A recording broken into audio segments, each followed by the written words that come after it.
యేసుక్రీస్తు ప్రభువారు చేసిన అద్భుతాలు, ఆయన పరిచర్యలో భాగం. యేసయ్య యొక్క పబ్లిక్ మినిస్ట్రీ ఆయన 30 సంవత్సరాల వయసు నుండి 33.5 సంవత్సరాల వయసు వరకు యేసయ్య బహిరంగ పరిచర్య ఆయన జరిగించారు. అయితే ఆయన పరిచర్యలో ఆయన ఎన్నో శ్రేష్టమైన అద్భుతాలు జరిగించారు. అద్భుతము పొందుట కొరకు యేసయ్య వద్దకు వచ్చిన వారిని ఆయన, నీ పేరేంటి, నీ ఊరేంటి, ఆ తర్వాత మీరు విశ్వాసం కలిగిన వారా లేదంటే వారి యొక్క జాతిని గురించి కానీ వారి యొక్క బ్యాక్గ్రౌండ్ని గురించి కానీ ఎలాంటి ప్రశ్న కూడా యేసయ్య వేయలేదండి. ఆయన కేవలము వారు వచ్చినప్పుడు వారు ఏ ఆసక్తితో వచ్చారో, ఏ నమ్మికతో వచ్చారో అది చూసి వారికి కార్యాలు జరిగించినట్లుగా లేఖనముల్లో చూడగలం. ఈరోజు మత్తయి సువార్త 8వ అధ్యాయంలో నుండి యేసుక్రీస్తు ప్రభువారి నుండి ఒక శ్రేష్టమైన అద్భుతాన్ని పొందుకున్న ఒక వ్యక్తిని గురించి ఈరోజు మనం ధ్యానం చేసుకుందాం. మత్తయి సువార్త 8వ అధ్యాయము 5వ వచనము నుండి 10వ వచనం వరకు మార్చి చదువుకుందాం. మత్తయి సువార్త 8వ అధ్యాయము 5వ వచనం నుండి 10వ వచనం వరకు. ఆయన కపెర్నహూములో ప్రవేశించినప్పుడు ఒక శతాధిపతి ఆయన యొద్దకు వచ్చి,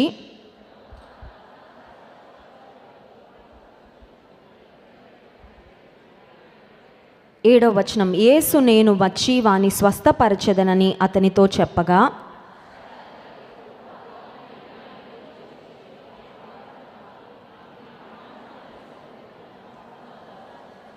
నేను కూడా అధికారమునకు లోబడిన వాడను, నా చేతి క్రింద సైనికులున్నారు. నేను ఒకని పొమ్మంటే పోవును, ఒకని రమ్మంటే వచ్చును, నా దాసుని ఈ పని చేయమంటే చేయును అని ఉత్తరం ఇచ్చెను.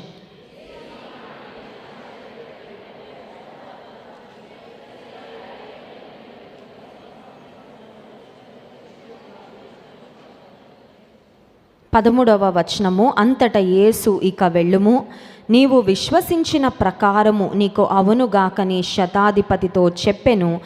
ఆ గడియలోనే అతని దాసుడు స్వస్థత నొందెను. రోమా శతాధిపతి ఒక వ్యక్తి యేసయ్య వద్దకు వచ్చాడు. అతని పేరైతే వ్రాయబడలేదు, but he was a Centurion.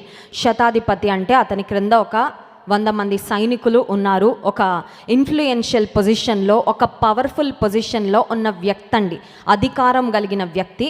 ఇంకొకటి ఏంటంటే అతని గురించి హీ వాజ్ అ జెంటైల్. అతను యూదుడు మాత్రం కాదు, ఎందుకంటే రోమా శతాధిపతిగా ఉన్నాడంటే అతను మరి యూదా మతానికి కానీ యూదా పద్ధతులకు కానీ చెందిన వ్యక్తి ఖచ్చితంగా కాదు. అయితే ఈ మిలిటరీ ఆఫీసర్ యేసయ్యను ఒక అవసరత కొరకు సమీపించాడు. తన కొరకు కాదు, not for his personal need and not even for his family. అతని కొరకు కాదు, అతని కుటుంబం కొరకు కాదు. మరి ఎవరి కొరకు వచ్చాడు అంటే అతని దాసుని కొరకు. అతని దగ్గర పనిచేస్తున్న ఒక వ్యక్తి పక్షవాయువుతో బాధపడుతూ ఉంటే అతని స్వస్థత కొరకు వేడుకోవడానికి యేసయ్య వద్దకు వచ్చినట్లుగా మన లేఖన భాగంలో చూస్తున్నాం. యూజువల్గా చూడండి, ఒక అధికారంలో ఉన్న వ్యక్తి అతని క్రింద ఉన్న పనివారిని అంతగా పట్టించుకోవాల్సిన అవసరం లేదు, ఎందుకంటే అతనికి చాలా బాధ్యతలు ఉంటాయి, చాలా రెస్పాన్సిబుల్ ప్లేస్లో ఉన్నాడు, చాలా బిజీగా ఉంటాడు, అతను చూసుకోవాల్సిన ముఖ్యమైనవి ఎన్నో ఉంటాయి. కాబట్టి అతని కింద దాసుడు ఒకవేళ అనారోగ్యంతో అస్వస్థతగా ఉంటే అతని కింద ఉన్న వారిలో ఎవరో ఒకరికి అప్పచెప్పచ్చు, కొంచెం అతని సంగతి చూసుకోండి, అతనికి ఏమైనా మెడికల్ హెల్ప్ అవసరమైతే చేయండి, అతన్ని కొంచెం పట్టించుకోండి అని చెప్పచ్చు. కానీ ఈ శతాధిపతిని చూస్తే మనకు అర్థమయ్యే ఒక విషయం ఏంటంటే he was a compassionate officer. అతను ఒక దయగలిగిన, కనికరము కలిగిన శతాధిపతిగా కనబడతా ఉన్నాడు. ఈ శతాధిపతికి ఎవరి ద్వారా తెలిసిందో యేసయ్య అద్భుతాలు చేస్తున్నారని ఇతనికి కూడా విశ్వాసం కలిగింది. యేసయ్య వద్దకు వచ్చి యేసయ్యను అడుగుతున్న మాట ఏంటంటే 8వ అధ్యాయము 6వ వచనం, ప్రభువా నా దాసుడు పక్షవాయువుతో మిగుల బాధపడుచు ఇంటిలో పడి ఉన్నాడని చెప్పి ఆయనను వేడుకొనెను. వచ్చి అడిగాడు, నా దాసుని కొరకు నేను అడుగుతా ఉన్నాను. ఈ ఉదయకాల సమయంలో మనకన్నీ బాగానే ఉండొచ్చు, కానీ మన వారెవరికో పరిస్థితులు బాగాలేవు, మన వారెవరో కష్టంలో ఉన్నారు, ఇబ్బందులో ఉన్నారు. బహుశా వారి కొరకు వేడుకోవడానికి నువ్వు ఇక్కడికి వచ్చి ఉండొచ్చు. వారి కొరకు వేడుకున్న పని జరుగుతుందా? జరుగుతుంది. సర్జరీ అయితే ఎవరికి బాగాలేకపోతే వాళ్ళే చేయించుకోవాలి కదండి. ఆపరేషన్ చేయించుకోవాలనుకోండి, ఎవరికి బాగాలేకపోతే నా బదులుగా మా అమ్మగారు చేయించుకోలేరు, లేకపోతే నా బదులుగా ఇంకొకరు చేయించుకోలేరు. ఒకవేళ మనకు అనారోగ్యం వస్తే మన మందులు మనమే మింగాలి కదా, మన ట్రీట్మెంట్ మనమే చేయించుకోవాలి. కానీ దేవుని దగ్గర అద్భుత కార్యాలు పొందుకునే విషయంలో నీవు నీ కుటుంబ పక్షంగా లేదంటే మరి ఒకరి పక్షంగా నీవు దేవుని సన్నిధిలో చేసే ప్రార్థన దేవుడు విని, దేవుడు ఖచ్చితంగా నీ పక్షంగా కార్యము, వారి పక్షంగా నీ ప్రార్థన విని అంగీకరిస్తాడు అనడానికి ఈ శతాధిపతి వేడుకున్నప్పుడు యేసయ్య చేసిన అద్భుతమే ఒక చక్కని నిదర్శనంగా మనకు కనబడుతుంది. సరే, ఈ శతాధిపతి యేసయ్య వద్దకు వచ్చి తన సేవకుని కొరకు, తన వద్ద ఉన్న పనివాని కొరకు వేడుకోగానే what was Jesus immediate response? మనం చూసినట్లయితే యేసుక్రీస్తు ప్రభువారు ఆయన దగ్గర వచ్చి వేడుకున్న వారికి హీ రెస్పాండెడ్ ఇమ్మీడియట్లీ. ఆయన వెంటనే స్పందించినట్లుగా చూస్తామండి. వారిని హోల్డ్లో పెట్టినట్లుగా మనకి కనబడదు. ఆగండి, లేకపోతే మళ్ళీ రండి అని చెప్పినట్లుగా మనకు కనబడదు. నాకు ఇంకా చాలా అపాయింట్మెంట్స్ ఉన్నాయి, నేను ఇంకా చాలా బిజీగా ఉన్నాను. కొన్నిసార్లు ఒక రోజులో అపాయింట్మెంట్స్ డాక్టర్స్వి ఫిల్ అయిపోతే వాళ్ళంటారు రేపు పొద్దున్న రండి, రేపు అపాయింట్మెంట్ కొరకు ప్రయత్నం చేయండి అని. యేసుక్రీస్తు ప్రభువారు he was the busiest physician. ఆయన పరమ వైద్యుడు. అందరి డాక్టర్ల కన్నా అత్యంత బిజీగా ఉన్నప్పటికీ ఆయన వద్దకు ఒక వ్యాధితో, ఒక సమస్యతో వచ్చిన వారు ఎవరిని ఆయన హోల్డ్లో పెట్టినట్లు కానీ, ప్రక్కన పెట్టినట్లు కానీ మనం ఎక్కడ చూడము. ఈ శతాధిపతి అతని దాసుని కొరకు యేసయ్యను వేడుకొనగానే యేసయ్య యొక్క జవాబు చూడండి, 7వ వచనం. యేసు నేను వచ్చి వాని స్వస్థపరచదనని అతనితో, వస్తానయ్యా, నేను వస్తాను అనగానే ఆ శతాధిపతి స్థానంలో నేనున్నా, మరెవరైనా ఉన్నా, యేసయ్య నా ఇంటికి వస్తే ఎంత బాగుండు, నాకు అదే కావాలి. ఆయన మా ఇంటికి రావాలి, మా ఇంటిలో అడుగు పెట్టాలి, నా దాసుని స్వస్థపరచాలి, ఆ స్వస్థత కార్యం కళ్ళారా చూస్తే బాగుండని యూజువల్గా ఒక హ్యూమన్ రెస్పాన్స్, మానవులంగా మన యొక్క ప్రతిస్పందన అట్లా ఉంటుందండి. కానీ ఈ శతాధిపతి యొక్క ఆలోచన విధానం కానీ, అతని ఫెయిత్ లెవెల్స్ కానీ డిఫరెంట్గా మనకు కనబడతా ఉన్నాయి. దేవుడు మనందరినీ డిఫరెంట్గా సృష్టించాడు కదా, మనందరినీ చాలా వ్యత్యాసంగా, చాలా ప్రత్యేకంగా సృష్టించాడు. ఈ శతాధిపతిలో ఉన్న ఆ ఫెయిత్ లెవెల్స్ కానీ, ఆయన ఆలోచన ధోరణి కానీ చాలా ప్రత్యేకంగా కనపడుతూ ఉంటుంది. అతని నుంచి మనం నేర్చుకోవాల్సినవి చాలా ఉన్నాయి. ఈ ఉదయకాల సమయంలో యేసయ్య నేను వస్తాను, మీ ఇంటికి వస్తాను, అతన్ని నేను స్వస్థపరుస్తాను అని చెప్పగానే ఇప్పుడు ఆ దాసుడు, ఆ శతాధిపతి చెప్పిన మాట 8వ వచనం. ఆ శతాధిపతి, ప్రభువా నీవు నా ఇంటిలోనికి వచ్చుటకు నేను పాత్రుడను. ఆ మాటలో ఏం కనబడుతుంది? తగ్గింపు కనబడుతున్నాను. శతాధిపతి ఇల్లు ఎట్లా ఉంటుందండి? పనివారి ఇల్లులాగా ఉంటుందా? శతాధిపతి ఇల్లు సైనికుని ఇల్లు వల్లే ఉంటుందా? డెఫినెట్గా మంచిగా ఉంటుంది, అవునా కాదా? ఇప్పుడు శతాధిపతి ఇంటికి యేసయ్య వస్తే గొప్పగా చెప్పుకోవచ్చు కదా, మా ఇంట్లో యేసయ్య అడుగు పెట్టారండి, ఇదిగో ఇదే చైర్లో కూర్చున్నారండి. డెన్వర్ అని నేనున్న సిటీలో, అమెరికాలో, అక్కడ ప్రెస్బిటేరియన్ చర్చ్ ఒకటి ఉంది. జాన్ వెస్లీ గారు అక్కడ వాక్యం చెప్పడానికి వచ్చినప్పుడు నేను కూడా అక్కడ సర్వీస్కి వెళ్ళాను. అక్కడ ఆ చర్చిలో ఒక కుర్చీని, ఆ కుర్చీ మీద ఒక చిన్న నోట్ రాసి అది అలా ఉంచేశారు, దాని మీద ఎవరు కూర్చోరు. ఏంటి ఆ కుర్చీ యొక్క స్పెషాలిటీ అంటే, అమెరికన్ ప్రెసిడెంట్ ఒకసారి డెన్వర్ అనే ఆ సిటీకి వచ్చినప్పుడు ఆ చర్చిలో ఆ చైర్లో కూర్చొని సర్వీస్లో ఉన్నారంట, ఆరాధన చేశారంట. అందుకనే ఆ కుర్చీని అలా స్పెషల్గా పెట్టారనమాట. పలానా అమెరికన్ ప్రెసిడెంట్ ఈ కుర్చీలో కూర్చొని ఈ మందిరంలో దేవుని ఆరాధించుకొని వెళ్ళారని అట్లా పెట్టేశారు. ఇప్పుడు ఈ శతాధిపతి యేసయ్య మా ఇంటికి వస్తే, ఆయన అడుగు పెడితే నా ఇల్లు ధన్యం అయిపోద్ది, ఆయన అడుగు పెడితే నా ఇంటి విలువ పెరుగుతుంది, అంతే కదండి. ఎందుకంటే ఆ వీధిలో యేసయ్య అడుగు పెట్టారు అనగానే హడావిడి మామూలుగా ఇంకా ఊరి వారందరి దృష్టి, వీధిలో వారందరి దృష్టి వీరి ఇంటి మీద పడుతుంది. అప్పటి వరకు ఆ ఇంటికి విలువ ఉన్నా లేకపోయినా, ప్రాధాన్యత ఉన్నా లేకపోయినా, ఒక సెలబ్రిటీ వచ్చారనగానే, ఒక ప్రముఖమైన వ్యక్తి, ఒక శక్తి కలిగిన దేవుడు వచ్చారు, అడుగు పెట్టారు అనగానే ఆ ఇంటి విలువ అమాంతం పెరిగిపోద్ది. అలా అయినా సరే అతను యేసయ్య రావాలి అని కోరుకోవచ్చు, కానీ ఇతనిలో ఉన్న దీనత్వం ఎంత గొప్పదంటే, నువ్వు నా ఇంటిలో వచ్చి అడుగు పెట్టడానికి నేను పాత్రుడను, నేను అంతా అర్హుడని కాదయ్యా అంటే ఎంత దీనత్వమో ఒక్కసారి గమనించండి. యేసయ్య వస్తానంటున్నారు, యేసయ్యే అన్నారు వస్తానని, ఈయనేమి మా ఇంటికి రమ్మని అడగలేదు. వస్తానంటే కూడా ఇతను అంటున్నాడు, నువ్వు వచ్చి నా ఇంట్లో అడుగు పెట్టడానికి నేను అంత పాత్రుడను కానయ్యా అని చెప్తూ 8వ వచనం, నీవు మాట మాత్రము సెలవిమ్ము, అప్పుడు నా దాసుడు స్వస్థపరచా. ఈ శతాధిపతికి పవర్ అంటే ఏంటో తెలుసండి, అధికారం అంటే ఏంటో తెలుసు. ఎందుకంటే ఇతని మాటను బట్టి సైనికులు ఏం పని ఇతను చెప్తే ఆ పని చేసేసి వస్తూ ఉంటారు. So he knows how power operates. అధికారము ఎట్లా పనిచేస్తుందో అతనికి తెలుసు. ఈ శతాధిపతి ఏ విధంగా అయితే అతని క్రింద ఉన్న సైన్యానికి ఏదన్నా ఒక పని చెప్తే ఆ పని వారు నెరవేర్చేస్తారో, ఇతను ఒకటి నమ్మాడు. ఏమనంటే యేసుక్రీస్తు ప్రభువారు ఒక మాట చెప్తే ఆ రోగాలు కూడా సైన్యము ఇతని మాటను శిరసా వహించి పని జరిగినట్లుగా రోగాలు కూడా యేసయ్య మాటకు అలా విధేయత చూపిస్తాయని పరిపూర్ణంగా నమ్మాడు ఈ శతాధిపతి. ఒకసారి స్తోత్రం చెప్దాం, హల్లెలూయా. తనకున్న పవరు గూర్చి తనకెంత అవగాహన ఉందో, యేసయ్య యొక్క పవర్ని గూర్చి కూడా అంత అవగాహన ఉంది. చాలాసార్లు మనం పవర్లెస్ పీపుల్గా ఎందుకు మిగిలిపోతాం? శక్తిహీనులుగా ఎందుకు మిగిలిపోతాం? దేవుని శక్తి కలిగిన కార్యాలు ఎందుకు పొందలేకపోతున్నాం అంటే because we do not understand the power of God. దేవుని శక్తి ఏంటో మనకు అర్థం కాక, ఆయనలో శక్తి లేదా ఉంది, ఆయనలో ప్రభావం లేదా ఉంది. గొప్ప ప్రభావం కలిగిన దేవుడు, సర్వశక్తిమంతుడైన దేవుడు. ఆయన శక్తికి పరిమితులు లేవు, కానీ ఆయన శక్తి ఏంటో మనకు అర్థం కాక చాలాసార్లు దేవుని శక్తి మనం పొందలేకపోతున్నాం. దేవుని శక్తి కలిగిన కార్యాలు మన కుటుంబాల్లో, మన జీవితాల్లో కూడా చూడలేకపోతున్నాం. కానీ ఈ శతాధిపతి, even though he was a gentile, అతను యూదుడు కాదు, అతను రోమా శతాధిపతి అయినప్పటికీ he had an understanding about the power and authority of Jesus. యేసుక్రీస్తు ప్రభువారికి ఉన్న సర్వాధికారాన్ని గుర్చిన అవగాహన కలిగిన వ్యక్తిగా ఈ శతాధిపతి కనబడుతున్నాడు. అతను అంటున్నాడు, నువ్వు నా ఇంట్లో అడుగుపెట్టడానికి నేను పాత్రుడను కాదయ్యా, నువ్వు ఒక్క మాట చెప్పు చాలు, నా దాసుడు స్వస్థత పొందుతాడు అనే మాట పలికాడు. నిజానికి ఆ సమయంలో యేసుక్రీస్తు ప్రభువారిని బహుజన సమూహములు వెంబడించి ఎంతోమంది అద్భుత కార్యాలు పొందుకున్నప్పటికీ యోహాను సువార్త 7వ అధ్యాయము 5వ వచనంలో ఒక మాట వ్రాయబడి ఉంటుంది చూడండి. ఇది కొంచెం నిరుత్సాహపడే విషయం. ఒక మాటలో చెప్పాలంటే యోహాను సువార్త 7వ అధ్యాయం 5వ వచనం, ఆయన సహోదరులైనను ఆయన యందు విశ్వాసం ఉంచలేదు. His own brothers did not believe him. సొంత కుటుంబమే నమ్మలేదంట. నిజమే, కొన్నిసార్లు సొంత వాళ్ళకే మన విలువ అర్థం కాదు, బయట వాళ్ళందరికీ అర్థమవుతుంది. అవునా కదండి?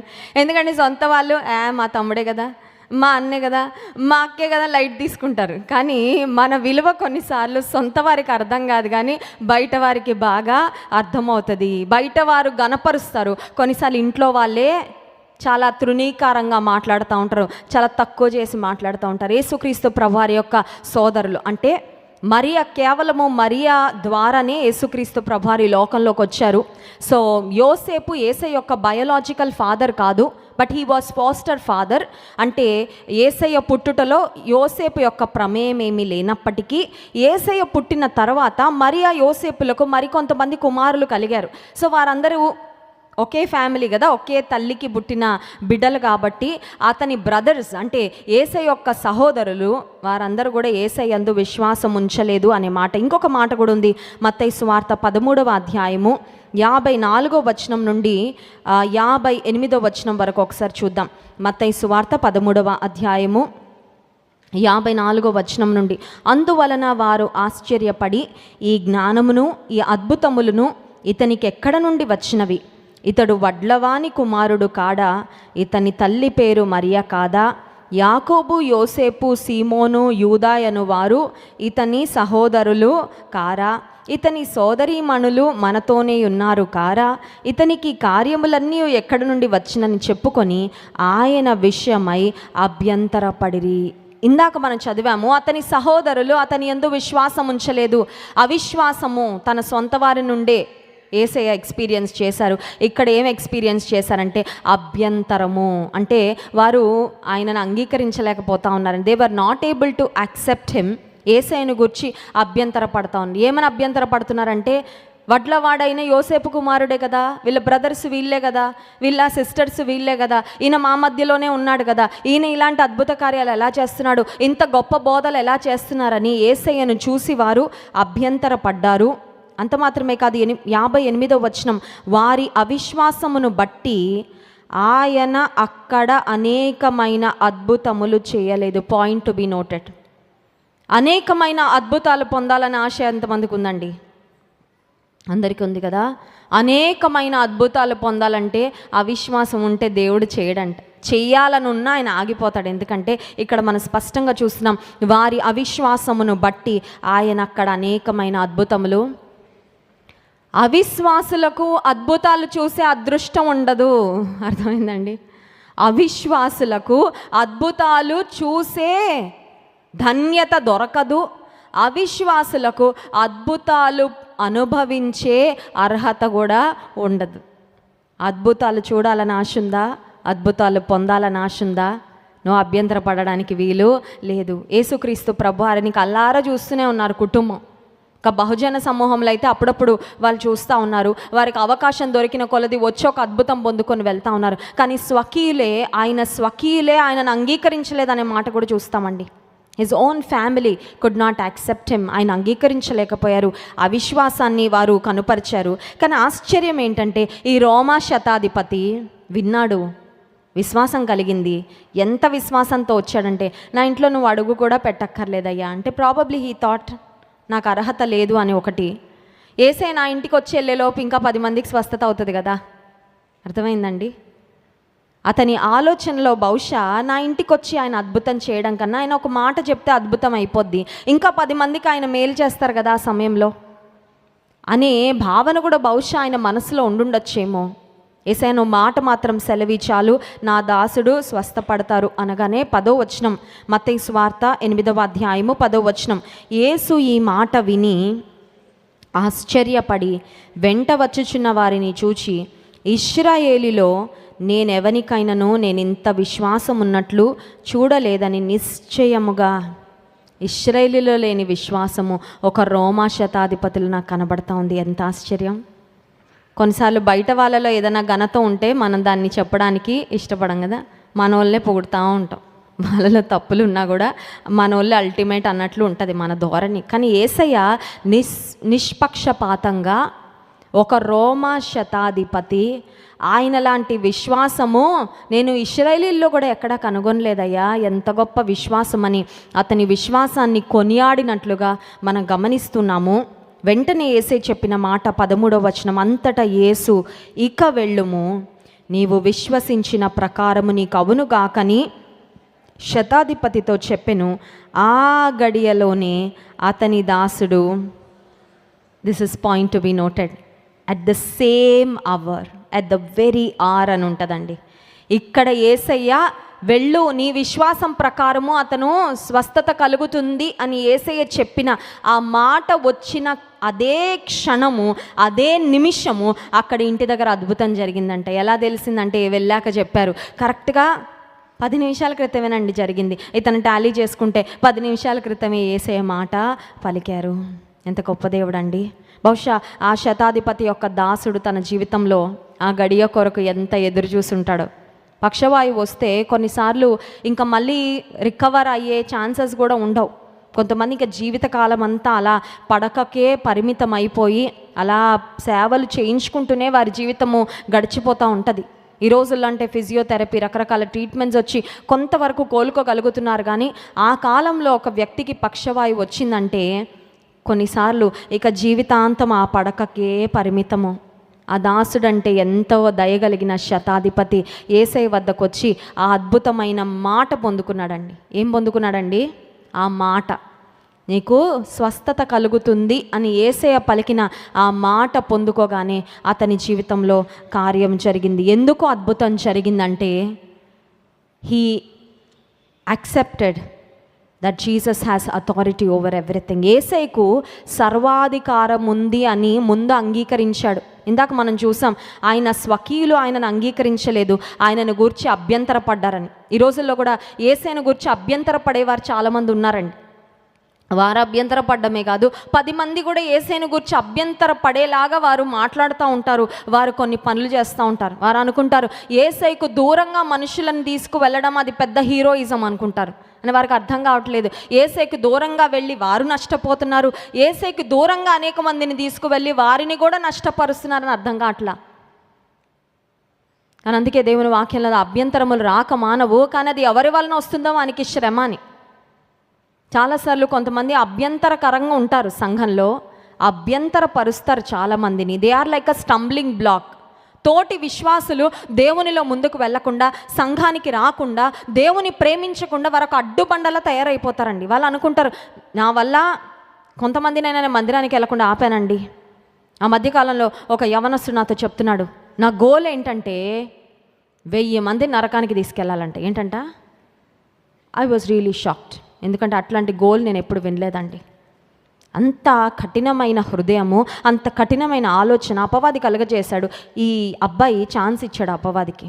ఆ యవనస్తుడు అంటా ఉన్నాడు, 1000 మందిని నరకానికి ఈడ్చుకెళ్ళడం నా గోల్ అన్నాడు. సౌలు కూడా అలాగే అనుకున్నాడు. నాయన దమస్కు మార్గంలో బండ హృదయాన్ని బద్దలు చేశాడు దేవుడు, అంతే జీవితాన్ని మార్చాడు. 1000 మందిని చంపుదాం అనుకున్నాడేమో సౌలు టార్గెట్ ఏంటో మనకు తెలియదు. 1000 మంది క్రైస్తవులను, దేవుని మార్గంలో ఉన్న వారిని హతమార్చాలనుకున్నాడేమో. ఈరోజు లక్షల కోట్ల మందికి దీవెనకరంగా దేవుడు పౌలు భక్తుని మార్చాడు. హల్లెలూయా. అతను చేయాలనుకుంటున్న డ్యామేజ్ ఇంతే, కానీ దేవుడు అతని జీవితాన్ని మార్చాక ఒక కన్స్ట్రక్టివ్ వేలో, పౌలు భక్తుడు చనిపోయి ఎంతకాలమైంది, ఇన్ని వందల వేల సంవత్సరాలలో the way he has influenced, ఎంతమందిని ప్రభావితం చేస్తూ ఉన్నాడండి దైవజనుడు.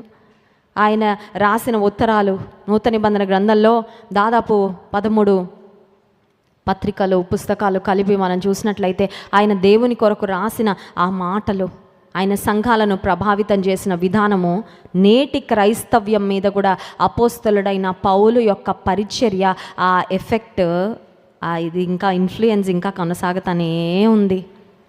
కొన్నిసార్లు కొంతమంది అనుకుంటారు, నేను అభ్యంతర పడుతున్నానండి దేవుని బట్టి. అభ్యంతర పడకు. మనుషులను బట్టి దేవునికి దూరం అవ్వకు. కొంతమంది మనుషులను బట్టి దేవునికి దూరం అయిపోతూ ఉంటారండి. ఇక్కడ మనుషులను సంతోషపెట్టడానికి కాదు కదా మనం మందిరానికి వస్తుంది, మనుషులను చూసి వెళ్ళడానికి కాదు కదా మందిరానికి వస్తుంది. మందిరానికి వచ్చినప్పుడు నీ ధ్యాస అంతా దేవుడు నాతో ఏం మాట్లాడతాడు, దేవునితో నేను ఏం చెప్పుకోవాలి, దేవుని నుండి ఏం పొందుకోవాలి, నా జీవితాన్ని ఎలా సరిచేసి దాని మీద ఉండాలి ఫోకస్, అంతేగాని మనుషుల మీద కాదు. మనుషుల మీద ఉంటే అభ్యంతర పడడము ఈజీ ఏమో. You may get offended when you look at people, but don't look at people who offend you. నేను అభ్యంతరపరిచే మనుషుల వైపు చూడకు. ఒకవేళ మనుషులు అభ్యంతరపరిచినా నువ్వు అభ్యంతర పడకు. ఇంకొకరికి అభ్యంతర కారణంగా ఉండకు. నిన్ను చూసి 10 మంది దేవుణ్ణి ప్రేమించే వారిగా తయారవ్వాలి. నిన్ను చూసి 10 మంది విశ్వాసంలో ఎదగాలి. అలాంటి విశ్వాస పరిమాణం నీకు నాకు ఉండాలి. అది దేవుని ఆశ, దేవుని కోరిక. ఈ శతాధిపతి, అతని విశ్వాసం నేటికి మాట్లాడుతూ ఉందండి. అవునా కదా? శతాధిపతి చనిపోయాడండి. శతాధిపతి పొందుకున్న అద్భుతము అయిపోయింది, చాలా కాలం అయిపోయింది. But his faith is still speaking and challenging the believers today. అతని విశ్వాసం ఇంకా మాట్లాడుతూనే ఉందండి. అతను చనిపోయాడు, కానీ అతని విశ్వాసం ఇంకా మాట్లాడుతూనే ఉంది. అతని విశ్వాసము ద్వారా ఈరోజు నీవు నేను కూడా సవాల్ చేయబడతా ఉన్నాం మన విశ్వాసాన్ని పెంచుకోవడానికి. ఒక 100 సంవత్సరాలు అయ్యాక ఇక్కడ ఉన్న మనం ఎవరం ఉంటామా? మన పేర్లు కూడా ఎవరికి గుర్తుంటాయా? ఒక 100 ఏళ్ళు అయ్యాక. ఈరోజు నేను మిమ్మల్ని ఎవరైనా నిలబెట్టి మీ తాతగారు నాన్నగారు ఎవరండి అంటే చెప్పగలరా? అమ్మగారి తరపునైనా నాన్నగారి తరపున నేను చెప్పలేను. మీరు ఎవరైనా చెప్పగలరా? చెప్పగలిగితే రండి, సన్మానం చేస్తా. తాతగారి పేరు వరకే, ఇంకా ఆ తర్వాత మనం కూడా చరిత్ర పుటల్లో ఒక 100 సంవత్సరాలు అయ్యాక కలిసిపోతామండి. నువ్వు ఏ ఇంటి కొరకు పాకులాడి రూపాయి దాచి ఇంద్రభవనంలా కట్టేసుకొని, లేదంటే అబ్బా నా సొంతిల్లండి ఎంత మమకారంగా నువ్వు కట్టుకున్నావో, అది 100 ఏళ్ళు అయ్యాకని ముక్కు మొహం తెలియని వాళ్ళు ఎవరో ఉంటారు అందులో, అంతేనా? మనం తిరిగే వాహనాలు ఇంకెవరో వాడతారు, అవునా కదా? నువ్వు ఏ ఇల్లు అయితే చెక్కలు, చేతులు, రెక్కలు, చెక్కలు ముక్కలయ్యేలాగా కడుగుతున్నావో, తుడుస్తున్నావో, దులుపుతున్నావో, అదంతా it will be someone else's. ఏది శాశ్వతమో కాదు, కానీ ఏది నిలిచిపోద్ది?